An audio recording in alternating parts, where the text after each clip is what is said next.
Won that fight, but this fat lip from me literally falling proves otherwise. Not very cool. Hey everyone, and welcome back to the AtomicMari channel. Today's episode is in partnership with HBO Max, and since May is Asian Pacific American Heritage Month, I want to talk about Warrior.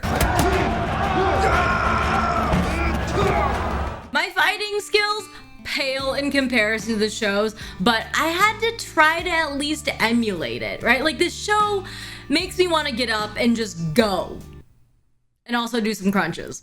At first glance, this show's got some seriously good martial arts. Warrior's tie to cinematic martial arts is that of legend, because Bruce Lee wrote the original concept and treatment for this show. That is right, the dragon himself. I mean, no pressure fulfilling the dream script of the most iconic martial arts film star of all time, but they do it, and they do it without it being a cookie cutter Bruce Lee copycat. It's resurrecting a concept that Bruce wanted to see come to life. So it is no wonder that Warrior takes so much care to honor the deep and important history of this show, and they do it first and foremost by getting the technicalities and details of the combat down. Oh, and if you recognize Joe Taslim from Mortal Kombat, you got a sharp eye, kid. Mortal Kombat, also available on HBO Max. Look at that. Back to Warrior. Behind the dope action sequences, though, is a gritty crime drama set in Chinatown, San Francisco in the 1870s. Historically, Chinese immigrants made their home in San Francisco seeking employment following the gold rush and the railroad boom. Warrior parallels this by showing the different classes and types of people who existed in this reality by introducing characters like Assam, the new guy arriving on a new continent, Father Jun, the traditional and established mafia don, and Atoy, my personal favorite character, the industrious entrepreneurial woman living in a man's world. And those are just a few of the characters. I like to tell people that this show is like Game of Thrones in the real world played by real people, because the characters are not perfect. They're flawed and raw.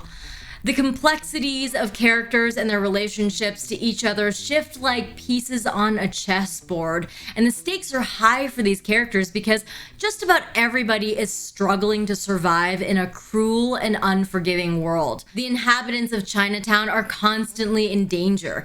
You see, historically, Chinese immigrants at this time were targets of violence and were, on top of that, denied the right to testify in court against those who attacked them.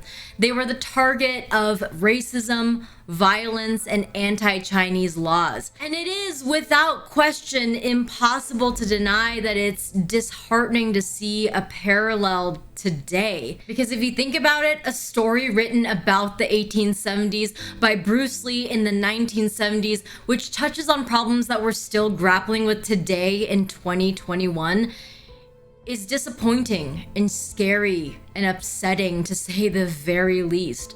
It's also a conversation that has been happening more and more throughout the past year, and one that shouldn't stop until there's real change. Whether you're Asian or not, we all have a person in our lives that we love, and we would do anything to keep that person safe. It's been a really scary time for our community, and the more allies and voices we have to speak out and speak up about how disdainful the hate crimes we've seen are, is a step in the right direction. And to bring it back to Warrior one last time, the grittiness we sense in Warrior is a reflection of those very same feelings. Bruce Lee's daughter, Shannon Lee, said in an interview that the action expresses the depth of emotion and the depth of anger running through the characters and running through the show. The characters don't fight just to fight, they fight to survive, to defend, to justify. Getting to know the cast over the past year by streaming with them and just following their social media, it's been really, really heartening to see them not only use their platforms, but really speak out against what has been happening within our community and uplifting AAPI and Asians all throughout. And so I love this show. It's so good, and I'm so behind the cast and crew as well. I've been raving about this show for some time now, so I hope you check out both seasons. Also, they just got greenlit for season 3, which is super, super exciting because I need to know what happens to my girl Atoy. So let me know if you check it out or if you plan to. It would make me really, really happy just to see more support for this show.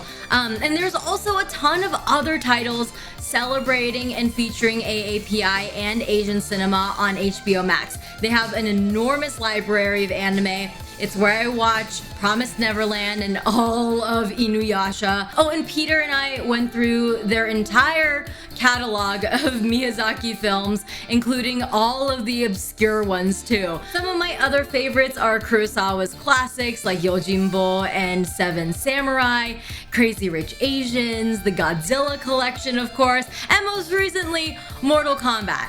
I've been saying this whole past year that HBO Max has been crushing it with their library and their new movie releases, and that's even before they sponsored me. Which I gotta say, HBO Max, thank you so much for sponsoring this video. You can sign up and start streaming by following the link in the description box below if you haven't already signed up for HBO Max. I'd love to hear your thoughts on what I should watch next and what shows I might be sleeping on, so please leave them in the comments. I so appreciate you joining me for today's video, and until next time, mata daishu ne!